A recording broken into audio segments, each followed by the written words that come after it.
रांदल माता यांचा आव्हानाचा खूप मोठा महोत्सव आम्ही घेतो आहे। या महोत्सव घेण्यामागचा आशय हेच आहे की आम्ही जे सर्व त्यातले बंधू आणि जे परिवार आहेत ते कुठल्या कारणाने स्वतःच्या घरी हे आयोजन करू शकत नाही।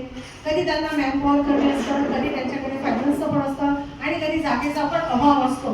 तर ह्या सगळ्या गोष्टी लक्षात ठेवून आम्ही आमच्या समितीने बैठक घेतली आणि त्या बैठकीत नक्की केलं की आपण आपल्या समाजासाठी एवढं चांगलं कार्य आपण करून द्यावं आणि त्यात त्यांना उपयोगी आहे ते सगळ्या गोष्टी आपण इथे उपलब्ध करून द्याव्या। आणि त्या आशयाने आम्ही जो इथे आयोजन घेतो आहे तर त्यासाठी आम्ही आज पत्रकार बंधूसोबत आमची पत्रकार परिषद घेतो आहे।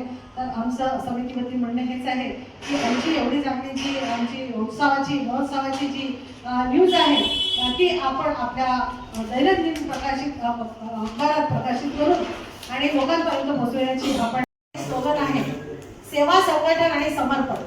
म्हणजे आपण समाजासाठी संघटन रूपे सेवा करून समर्पित व्हायचं हा एक उद्देशानेच आम्ही एवढा मोठा आयोजनाचा इथे घेतो आहे। आणि त्यासाठी आमच्या भगिनींचं संघटन तर आहेच, पण आमच्या सगळ्या समाजातील बंधूंची आम्हाला सगळ्यांनी धनाने त्यांची आम्हाला इथे सहयोग होत आहे। तर आमचं आयोजन सगळ्यात चांगलं होईल ही अपेक्षा आम्ही ठेवतो आहे। महापरिषद विदर्भ महिला अध्यक्ष शीला पोपट इथे पत्रकारांसोबत माझा संवाद करते आहे की येत्या 24-25ला आमच्या श्री लोहाणा महापरिषद विदर्भ महिला समिती, आट्यांतरच्या महिला समिती आणि जलाराम सत्संग मंडळ महिला मंडळाच्या सहयोगाने आम्ही जो आयोजन घेतो आहे तो आहे सामूहिक यज्ञोपवीत संस्कार आणि श्री रांदल माताचे 108 आमच्या जे लोटा म्हणतात त्याला 108 देवींचं आम्ही आवाहन करायला चाललो आहे।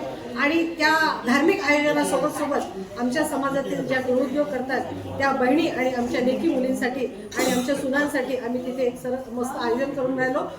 एक्झिबिशन कला संगम नामक एक्झिबिशन आम्ही तिथे घेतो आहे आणि याचा कला संगम एक्झिबिशन घेण्याच्या मागचा आशय हेच आहे की आमच्या ज्या समाजातील महिला, आमच्या सुना, मुली ज्या पण ह्या सगळ्या गृहोद्योग करतात आहे त्यांच्यासाठी त्यांना एक समाजात त्यांच्या प्रॉडक्ट्सला आम्ही त्यांचं इंट्रोड्यूस पण करू शकतो आणि त्या प्रॉडक्ट्सला एक मार्केटिंग लेवल आणि अजून त्यांच्या उत्पादनाला चालना मिळायला पाहिजे या आशयाने आम्ही तो कला संगम एक्झिबिशन घेतो आहे।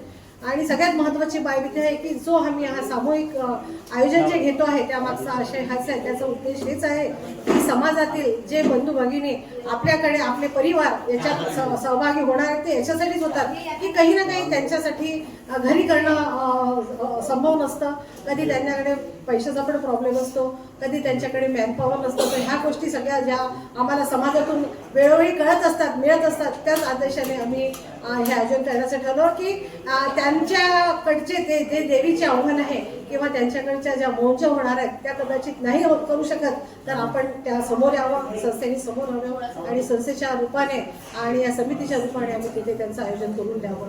आणि ह्याच उद्देशाने आमचा हा कार्यक्रम घेतो आहे तो रांदलधाम महेश भवनला 23-24-25 आणि त्यांची वेळ राहील सकाळी 8 ते संध्याकाळी 8 तिन्ही दिवस आमचा कार्यक्रम हा तिथे आम्ही राबवतो।